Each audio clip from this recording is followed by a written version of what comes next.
Boa noite a todos. Estamos chegando aqui para mais um review. Queria dar as boas-vindas a você que está em casa. Seja bem-vindo, fica conosco. Nós estamos aqui para dar sequência ao nosso trabalho. Esse momento aqui tem por objetivo a gente conversar sobre a pregação que foi ministrada no sábado pela manhã. Nós estamos na série O Evangelho Além da Superfície, tratando desse assunto que é bastante importante e relevante para os nossos dias.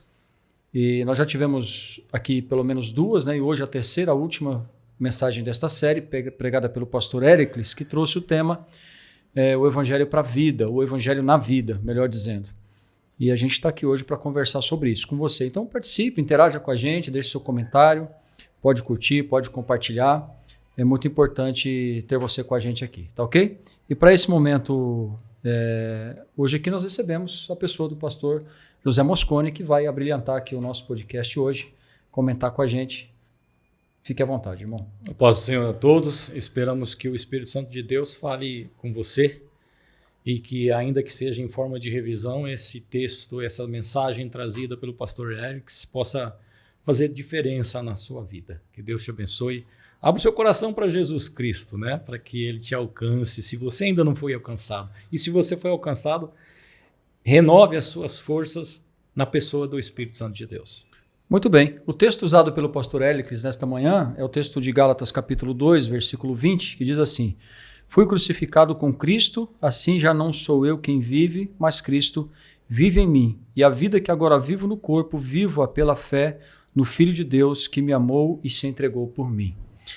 Essa aqui é uma exposição clara do Evangelho, do impacto do Evangelho na vida do apóstolo Paulo. Esse texto aqui é impressionante, porque ele marca um divisor de águas na vida do apóstolo Paulo, quem ele era e quem ele é agora, né? Dizendo que ele foi crucificado com Cristo e a sua vida agora não é mais pautada nas suas vontades, mas agora ele vive para Jesus. Então, tratando do Evangelho em si, a gente sempre vai entender que o Evangelho ele é desafiador, ele vem para mudar a realidade das pessoas. E foi isso que nós ouvimos hoje pela manhã, na pregação do pastor Éricles, o Evangelho para a vida. De outra forma, o Evangelho seria apenas teórico. Hoje a gente ouvimos a parte prática do Evangelho. E aí eu queria dizer para o irmão, deixar com o irmão aqui, para falar alguma coisa para a gente já no início aí dessa entrevista. Eu queria abordar aqui dois apontamentos que o Éricles fez. Ele começou fazendo uma retrospectiva sobre os dois últimos temas, né? O Evangelho no chão, que é de uma forma muito micro, eles usam esse termo, inclusive micro, que é o impacto do Evangelho, ou seja, as boas novas de Jesus Cristo na minha vida e na sua vida, ou seja, na humanidade. E ele também trouxe uma reapresentação, vamos dizer assim, muito, muito curta sobre o Evangelho no alto, que ele sintetiza o Evangelho de uma forma macro, ou seja, o impacto que esse Evangelho vai causar, está causando no cosmos de um modo geral, em toda a sua criação. Então achei interessante e é necessário a reabordagem desses dois temas para a gente poder chegar e contextualizar no dia de hoje, né, que é o Evangelho na vida. E o Evangelho na vida, ele para nós, ele falou, e foi muito claro, o pastor Éricles, né, nesta manhã, tem um ditado que fala que o pior cego que não quer ver, então assim, o pior surdo é que ele não quer ouvir, né? As influências do Evangelho no nosso cotidiano, o Evangelho na nossa vida, o que ele faz de diferença para nós, o que o Evangelho pode propiciar de mudanças na vida do ser humano. E aí, na pregação da palavra, o pastor Eric desenvolveu alguns estudos com a gente, e ele começou assim a sua apresentação mostrando, né, exibindo o que a gente pode aprender, né? Quais os aprendizados que a gente tem na nossa vida. Ele falou de uma criança de 7 anos, de 7 a 8 anos, que hoje tem muito mais informações acumuladas do que um czar romano, um governador romano, né? Só que aí ele pergunta, o que pode ser, para que podem ser usadas essas informações? Todas elas são necessárias? Todas elas podem ser aplicadas? O que dá para descartar, né? Assim a gente entende que, por mais que sejam as informações que a nossa geração, que a geração atual, consegue através das redes sociais, através do estudo, de um modo geral, muitas, e a maioria delas são descartáveis, mas o evangelho não é descartável. Muito bem. As informações que a gente recebe do evangelho, elas são extremamente relevantes na nossa vida, porque elas são transformadoras. Não tem nada que se possa descartar do evangelho de Jesus Cristo. As outras informações que acumulamos, elas podem facilmente ser descartadas, mas o evangelho em si, ele não se descarta, não existe nada que possa ser descartado. Ele é extremamente relevante para a nossa vida, porque o doador da vida, quem criou o universo, quem escreveu a nossa Bíblia Sagrada, a palavra de Deus, ele nos dá a orientação, foi ele que trouxe essas boas novas. A respeito disso, eu penso que as informações, todas elas são necessárias, e só que elas podem nos conduzir a um status de médico, de engenheiro. Toda informação é válida e necessária, só que se nós buscamos encontrar salvação, então precisa ser essa informação aqui. Exatamente a informação do Evangelho. Nós temos um problema sério no mundo, né?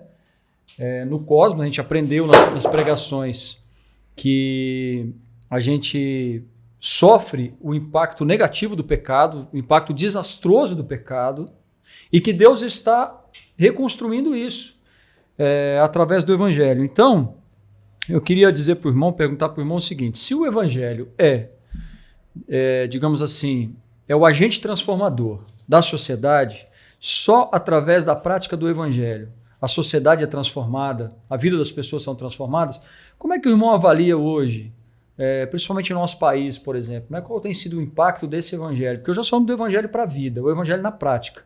Inclusive, ele vai citar lá na pregação dele os frutos tão necessários para aquele que foi restaurado. Se você foi convertido, se você foi justificado, se você foi adotado por Deus, então é necessário que agora apareça o resultado disso, que são os frutos. Olhando de uma forma geral hoje, porque as estatísticas, pastor Moscone, parece que não são muito animadoras, né? A gente vê uma igreja em crescimento no Brasil, principalmente as igrejas midiáticas, mas em contraponto a gente não vê notícias, por exemplo, da diminuição da violência, diminuição da corrupção. Será que há um problema aí entre o evangelho pregado e o evangelho vivido? Sim, eu vou começar pelo final da mensagem do pastor Erickson, que ele citou assim, você já viu o termo evangélico não praticante? Né? A gente ouvia muito isso. Eu sou católico, mas não praticante, né? Mas evangélico não praticante. Então existe uma diferença enorme. É um termo novo, né? Mas me parece que... Por essa razão, parece que não existe tanta influência no mundo. Então, começando de trás para frente, quando a gente se converte, ou seja, quando a gente levanta a mão para o céu, e aí eu costumo dizer, eu não aceitei Jesus, foi ele que me aceitou da forma como eu sou, a gente entra num processo. E esse processo ele começa com a conversão, regeneração, justificação, adoção, santificação e glorificação. E ele bateu muito sobre a santificação. Sem santidade, a gente não consegue estar diante do Senhor, né? A santidade é um processo na nossa vida. Quando nós, convertidos, batizados, entramos nesse processo, é como o sangue de Jesus, né? Eu extraio isso numa mensagem do pastor Lima aqui, fazendo a citação. As gotículas do sangue de Jesus caem sobre a nossa vida e o Espírito Santo nos ajuda a seguir nesse processo de santificação. Então, se a gente não se santificar, a gente não vai conseguir ver a Deus. E a gente está nesse processo. Sede santo como eu sou santo. Na acepção da palavra santo, a gente não consegue alcançar Jesus Cristo. Eu não consigo alcançar Paulo, imagina Jesus Cristo. Mas o separado para a obra, no processo que a gente está vivendo do dia a dia, esse é o processo necessário. E aí entra no que você falou, né? O processo de santificação, ele culmina com a frutificação. Como é que eu posso demonstrar que eu sou convertido, que eu sou santificado, que eu estou separado para o Evangelho de Jesus Cristo, se eu não consigo dar frutos?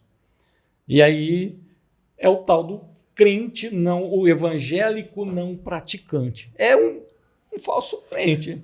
É um fraudulento, na minha opinião. Exatamente. Será que haveria alguma relevância para a igreja se ela não, de alguma forma, ela não interferir na vida, na sociedade, em sociedade? Será que Jesus plantou a igreja, né? Deixou aqui o evangelho, transformou Paulo, transformou Pedro, transformou a nossa vida? Será que para que a gente viva uma vida desassociada da sociedade, haveria alguma razão para isso? O pastor Erickson também falou na pregação dele que os frutos precisam aparecer para que a igreja tenha uma razão para a sua existência. Então, assim, a igreja precisa, de fato, interferir na vida da sociedade, do mundo. Embora o mundo esteja sendo transformado, mas o cosmos está sendo transformado justamente pelo Evangelho. O Evangelho usa os nossos pés, as nossas mãos, a nossa boca, a nossa vida, né? Às vezes a gente acha que o Evangelho é a nossa denominação, é a nossa maneira de cultuar. Não, o Evangelho é prático, não é teórico, né?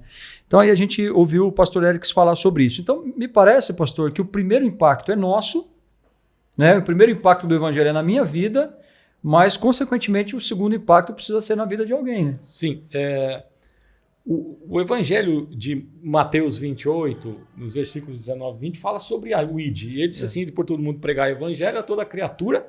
E no finalzinho lá ele fala assim, eu estarei convosco todos os dias da sua vida. Então a ordem do ID é nossa. O impacto, primeiramente, é nosso.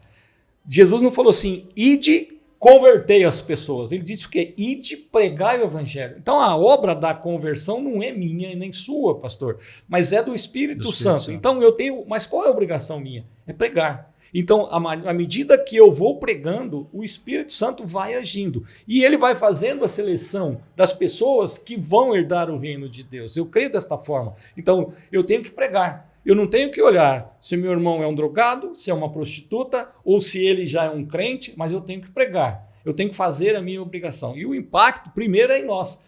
Deus fala para a gente, porque prega, porque eu estou com você, então assim, significa que eu já estou sendo escolhido para isso. Eu tenho diante de Deus uma demonstração para Deus que eu sou o sal. Ele me escolheu para ser sal. Muito Agora, bem. O resultado da minha pregação, lógico, tem que ter impacto. Mas eu não tenho a obrigação de converter. Eu tenho que pregar o que a Bíblia me orienta. Muito bem. E a Bíblia me orienta a fazer isso ou aquilo de acordo com a vontade de Deus. Exatamente. Ele usou um termo que me chamou bastante atenção, que foi acúmulo de conhecimento. Ele diz assim, se tudo que você tem é conhecimento do Evangelho, então se desespere, digamos assim, né? Porque você tem acúmulo de conhecimento. Mas isso, se não entrar no campo prático, se a semente não for lançada, se isso não for compartilhado, talvez sirva muito mais para a tua condenação do que para a tua salvação, né? É duro dizer assim, mas de fato é isso. Então, eu acho interessante isso. A questão, ele usou uma régua de medir. Ele nos deu essa opção. E o texto é lá de Gálatas 5, quando ele fala dos frutos, quando Paulo diz assim, então, quando você começa a averiguar se de fato você está desenvolvendo os frutos do Espírito, você consegue medir, ainda que assim, de maneira simples, se de fato você está sendo transformado ou foi transformado. E ele fala lá dos frutos, né?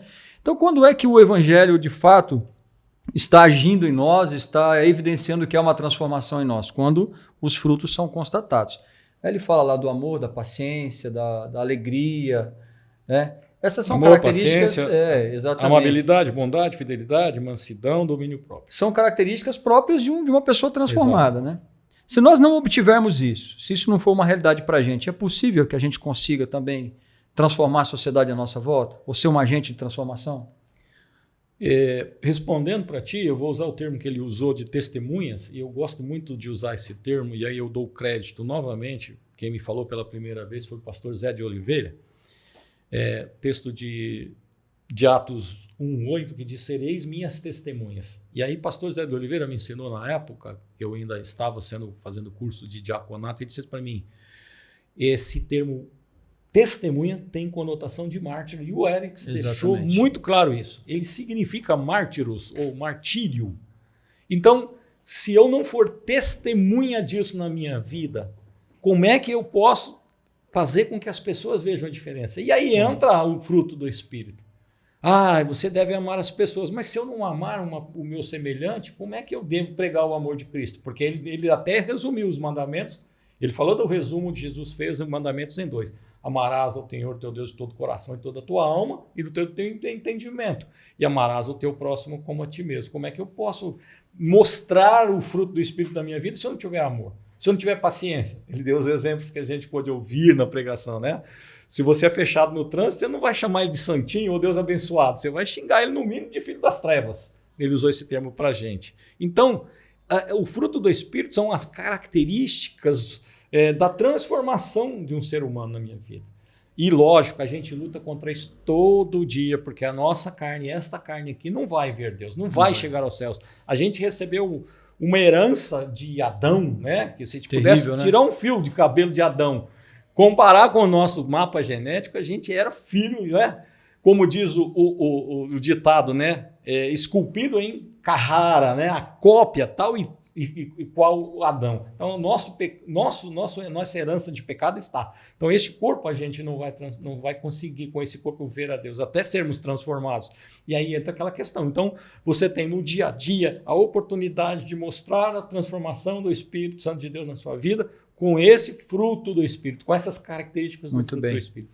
Isso não é algo que a gente faça por obrigação. Me parece que Paulo, quando diz assim, eu morri para mim, estou crucificado com Cristo, não vivo mais eu, mas agora Cristo vive em mim, é algo natural e é uma consequência da conversão.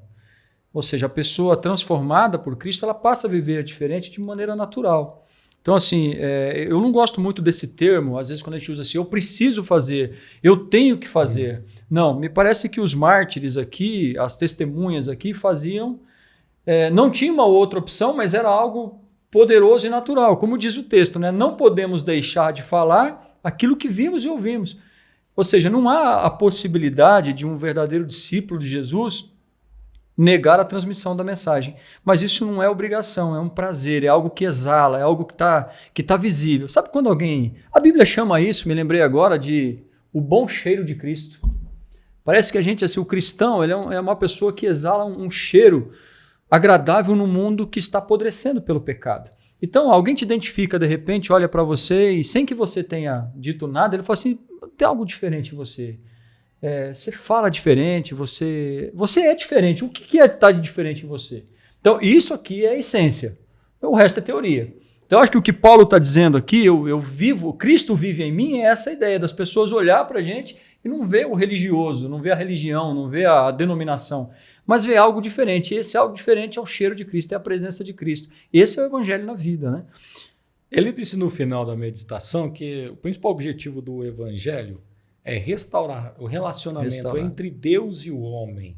Sem esta restauração, sem esse objetivo ser colocado em prática, não pode se falar em cristianismo. Você citou a frase que a gente tem que falar do que temos visto e ouvido. E os discípulos, primeiro os apóstolos, depois os demais discípulos, eles ouviram e viram o milagre de Jesus, os milagres de Jesus, a pregação de Jesus. Só que eles não tinham sido ainda impactados antes que houvesse a grande perseguição. Então eles traziam, e às vezes o erro nosso é nos juntarmos dentro da nossa comunidade, porque é gostoso, é maravilhoso, sentimos a presença de Deus, mas quantas pessoas lá fora ainda precisam ouvir o mesmo que nós ouvimos e vimos? E aí entra em Atos 8:1, né, a inversão do 1:8, que eles foram grandemente perseguidos, e enquanto fugiam, eles pregavam. E quanto mais eram perseguidos, mais pregavam. Isso que é o trabalho, não é a obrigação, mas é o dever de todo cristão de mostrar o quanto Jesus Cristo fez. Eu não prego o evangelho porque eu sou obrigado. Eu não estou aqui hoje falando contigo, meu amigo, porque eu sou obrigado, mas porque eu sinto prazer de falar do amor de Cristo. E tem que ter esse prazer e ver as pessoas sendo convertidas, transformadas pelo evangelho de Cristo, fazer essa diferença, restabelecendo este relacionamento entre Deus e o homem. Ele cita Romanos capítulo 12, versículo 1, ele fala que talvez o grande dilema seja essa questão de viver no mundo, né? De ser luz em meio às trevas, ser desafiado por Deus a viver uma vida santa no mundo em que o pecado nos assedia de tão perto. E Paulo, aqui nesse texto de Romanos 12:1, tem duas sentenças, né? Uma negativa e uma positiva, né? A primeira é não. Não vos conformeis. Não entreis na forma ou na forma do mundo. Tomei a forma. Eu costumo usar esse exemplo. Se a gente faz um bolo numa forma quadrada, o bolo sai quadrado. É isso que Paulo está dizendo. Se você entrar na forma do mundo, você vai ser igual ao mundo. Então ele fala assim, não faça isso. Aí ele diz assim, mas transformai-vos, a sentença positiva. Então não faça isso e faça aquilo. Essa transformação é a transformação da mente. Então, quando o cristão é impactado pelo evangelho, Paulo, por exemplo, o apóstolo Paulo, ele é encontrado por Jesus, ele recebe um encontrão. Jesus dá um encontrão em Paulo no caminho de Damasco, né? E joga ele por terra, né? E ali Jesus não só derruba Paulo, mas ele derruba todas as suas convicções, tudo que ele pensava, tudo, tanto que o próprio pastor Éricles vai dizer que depois Paulo, o que é que ele viu no caminho de Damasco? para depois olhar para toda a bagagem que ele tinha, que não era pouca, porque ele mesmo vai justificar depois dizendo assim, vocês estão se achando os caras? Eu nasci na tribo de Benjamim, circuncidado ao 8º dia, judeu segundo a ordem mais estudiosa, zeloso pela lei, né? Então Paulo tinha uma bagagem, mas ele fala, tudo isso eu considero como esterco, como perda. Isso não serve nada depois do que eu vi aqui nesse lugar, depois do encontro com Cristo. Então, Paulo fala isso aqui. Então, há uma transformação completa na maneira de pensar, na maneira de enxergar as coisas, e é isso que Paulo nos desafia. Então, a gente é desafiado a não entrar na forma do mundo e, em contrapartida, permitir que o Espírito Santo vá transformando a nossa mente. Esse entrar na forma do mundo. A igreja, transformada pelo Evangelho, não pode ser parecida com o mundo. É isso que diz o texto lá. Exatamente. Eu usei bastante esse texto, usei inclusive numa meditação, uma pregação na Argentina, né, para que a gente não se amolde ao mundo, porque o mundo e as suas concupiscências, né, seu pecado, porque quando a gente fala de um mundo, é algo fora do temor do Senhor. Não é citar o mundo esse geograficamente falando, mas é algo que está o sistema, fora, né? É o sistema mundano. Então, não vos amoldeis a este mundo, mas transformai-vos pela renovação da vossa mente, a metanoia, para que experimenteis a boa, perfeita e agradável vontade de Deus. O que é que Deus espera de nós? Você citou Paulo, né? Que ele foi, em detrimento de tudo que ele conhecia, de todo o seu conhecimento teórico, de tudo que ele havia estudado, Jesus derrubou ele do cavalo e derrubou essas teses da vida dele. Eu comparo, assim, resumido, assim, não medindo de igual forma ou mesmo peso, mas Paulo com Martinho Lutero. Ele também tinha tese, ele também era teólogo, ele era poliglota, mas ele tomou o verdadeiro conhecimento verdadeiro do verdadeiro evangelho, e aí começou o protestantismo, né? Alguns séculos depois, 16, 17 séculos depois. Então, Deus nos mostra o verdadeiro evangelho. E aí, em Romanos, ele pede para a gente, quando for para o mundo, cuidado para você não tomar forma dele. Cuidado para você não voltar trazendo os mesmos costumes. O exemplo da forma quadrada redonda é bem claro para nós. Você não pode fazer um bolo que sai redondo numa forma quadrada. Se o mundo é quadrado, você não pode ser quadrado. Você tem que ser o redondo diferente lá para que você seja notado. Mas isso de acordo com o evangelho de Cristo. Né? Não você... Moscone ser notado, mas o evangelho de Cristo que habita em mim. O evangelho para a vida tem bastante a ver com a graça da garça, que ela consegue viver em meio à lama, só que ela continua branquinha. Sim. Esse é o primeiro desafio para a igreja. No entanto, ela vive no meio dessa lama porque não há como impactar a sociedade se a igreja se abster dela. Aí a gente caminha já para o final, quando a gente aprende que o objetivo principal do evangelho, e nós aprendemos isso nas 3 pregações, de que o que Deus busca é restaurar todas as coisas, restaurar na nossa vida, porque Ele quer trazer de volta para nós a realidade da eternidade, quer nos levar para viver com Ele. Então Jesus implantou o seu reino, esse reino está sendo implantado, está sendo estabelecido, será concluído plenamente com a volta de Jesus. Até lá somos desafiados a viver o evangelho.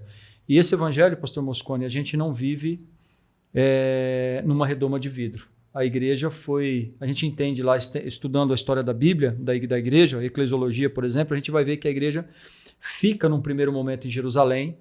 É gostoso, é o que o senhor disse agora, é gostoso ficar em Jerusalém, os apóstolos estão orando, pessoas estão sendo curadas, Sim. Aleijados estão andando, cegos estão vendo, um monte de gente nova na igreja todo dia, é gostoso ficar em Jerusalém. Mas não era essa ordem, porque Jesus diz assim, lá em Apocalipse, depois João vai dizer que o povo salvo por Cristo é gente de toda povo, tribo, língua e nação. Então, a mensagem é para expandir. E aí vem a perseguição. E a mensagem espalha, e nós estamos aqui hoje. Graças a Deus, em função disso. Né? Então, o reino de Deus está para ser concluído, está para ser implantado plenamente. Até lá, nós precisamos viver essa missão. E como é que a gente pratica esse evangelho? Como é que a gente pode fazer isso de maneira prática, no dia a dia, para que esse evangelho, na nossa vida, também impacte a vida de outras pessoas? Como é que o senhor dá um exemplo assim desse evangelho prático no dia a dia? O pastor X deu um exemplo e ele mostrou para nós uma foto de 3 jovens sorridentes. Exatamente. Compartilhando um cafezinho, um suquinho. O evangelho não precisa de megafone. Você não precisa sair gritando. Você tem que primeiro demonstrar o que Cristo fez na sua vida. Então, Exatamente. pregar com o testemunho de Deus na sua vida. Para que as pessoas de fato falem assim, de fato esse rapaz é transformado. Não, mas não o contrário, como dizem, né? Que crente é este aí, que prega uma coisa E vive outra. e vive outra. Então o evangelho precisa ser pregado desta forma, né? Desta maneira. A gente, como você mesmo disse, a gente vai ser... o evangelho de Cristo, o reino de Deus vai ser plenamente estabelecido quando Jesus vier buscar. Até lá, nós estaremos sujeitos a todas as paixões, as dificuldades desse mundo. Jesus orou e disse assim, Pai, esses são os discípulos, todos aqueles que você me deu, que o Senhor me deu. Não peço que os tire do mundo, mas que os livre do mal. Então, pregar o evangelho em todas as circunstâncias que você tiver, toda oportunidade que você tiver. Não simplesmente ir numa praça e sair gritando. Às vezes, o simples caminhar, às vezes o seu comportamento entre os vizinhos, às vezes o exemplo que você dá dentro da sua casa, isso é muito mais impactante do que uma pregação no megafone, né? Então hoje à noite pode ser que alguém vá a uma pizzaria e tenha uma oportunidade lá. Então, às vezes você não vai levantar no meio da pizzaria, fazer uma oração alta, agradecer pela pizza, mas às vezes tem alguém que estava na porta que gostaria de comer uma pizza e não teria o dinheiro. Amanhã você vai comer um pastel na feira, procura olhar à sua volta, de repente você pode compartilhar de um pastel com alguém, de um momento, e pregar o evangelho. Às vezes você passa pelo farol, como aconteceu com a gente no sábado passado, vindo da casa do irmão, alguém está ali fazendo um esforço para sobreviver e você vai compartilhar o evangelho também participando disso. Às vezes alguém precisa de um abraço, de uma atenção, de uma ajuda, de um momento de amizade. São tantas necessidades, tantas formas que Jesus nos ensinou de compartilhar o evangelho de forma prática. Por exemplo, um dos exemplos de salvação na Bíblia que me encantam bastante foi o de Zaqueu, e aconteceu num jantar, né? Jesus falou assim, olha, eu vou dormir lá na sua casa. E Zaqueu recebeu Jesus para dormir na casa dele e foi salvo, né? Jesus, hoje veio salvação a esta casa, porque foi evidenciado, né, a transformação de Zaqueu. Então, eu penso que todos os dias, irmãos, tanto nós aqui da igreja, você que está em casa, nós temos oportunidade de compartilhar essa maravilhosa informação. A gente só não pode ficar distraído. Imagine se você pudesse contar para alguém as dezenas que vão dar o prêmio milionário do próximo sorteio da Mega Sena. Se você soubesse quais seriam os números, você compartilharia? Isso poderia tornar alguém milionário, rico, né? Seria bom compartilhar uma informação? Imagine o que seria então compartilhar uma informação que pode tirar a pessoa da condenação para a salvação, das trevas para a luz, que pode incluir essa pessoa no reino eterno de Cristo. Então, acho que a gente minimiza, às vezes, o poder de transformação do evangelho e a grandeza, a gloriosidade da consequência final disso. Então, que a gente aprenda com a palavra do pastor Éricles hoje, que, de fato, nós somos desafiados, primeiro, a viver o evangelho, e também somos desafiados a, vivendo o evangelho, promover transformação, ser agente de transformação de Deus nesse mundo através do evangelho. Amém? Quero agradecer a todos, deixar aqui as considerações finais com o nosso querido pastor Mosconi. Eu quero encerrar usando palavras do pastor Alain, quando ele foi nos despedir com a bênção apostólica, e ele citou, né, ele estava nos encerramentos, nas considerações finais do culto, ele disse assim, vamos fazer do nosso sábado, né, um sábado missional, porque é um sábado que a gente não vai ter atividades na igreja para que a gente tenha a oportunidade de nos reunirmos com os nossos amigos, com a nossa família. O sábado missional, mas com segundas intenções e boas intenções. É o caso da pizzaria. Você vai numa pizzaria num sábado à noite, use aquele momento com segundas intenções, mas boas intenções. Então, se você não viu a mensagem, se você não viu ele com as suas considerações, use isso para a sua vida. Use sempre todas as oportunidades. Use o sábado do Senhor, não para fazer, como muitas vezes, infelizmente, a gente viu testemunhos, né? A gente pode falar assim, testemunhos negativos de pessoas sentadas nas portas das suas casas.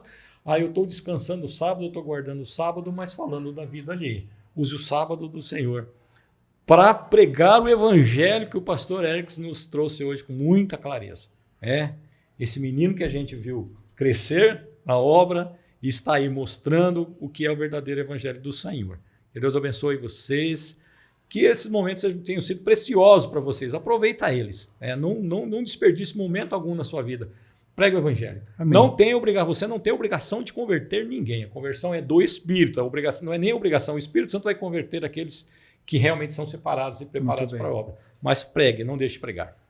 Tá joia. Aproveitando para dizer para você que está em casa, se você não assistiu a pregação desta manhã, o culto desta manhã, acesse no link e assista a palavra do pastor Éricles. Tenho certeza que você vai ser edificado por esta palavra. Amém? Agradecendo mais uma vez o pastor Zé Moscone, obrigado pela presença.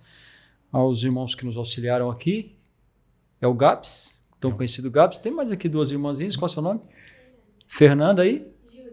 E a Júlia. A Fernanda e a Júlia, muito obrigado pelos trabalhos de vocês, que Deus possa abençoá-los. A você que está em casa mais uma vez, obrigado, compartilha, dá uma força para a gente aí, tá? Esse aqui é um programa da Igreja Vila Medeiros, que é importante esse trabalho para a gente alcançar outras pessoas também. E até o próximo review, se assim Deus nos permitir. Fiquem todos com Deus.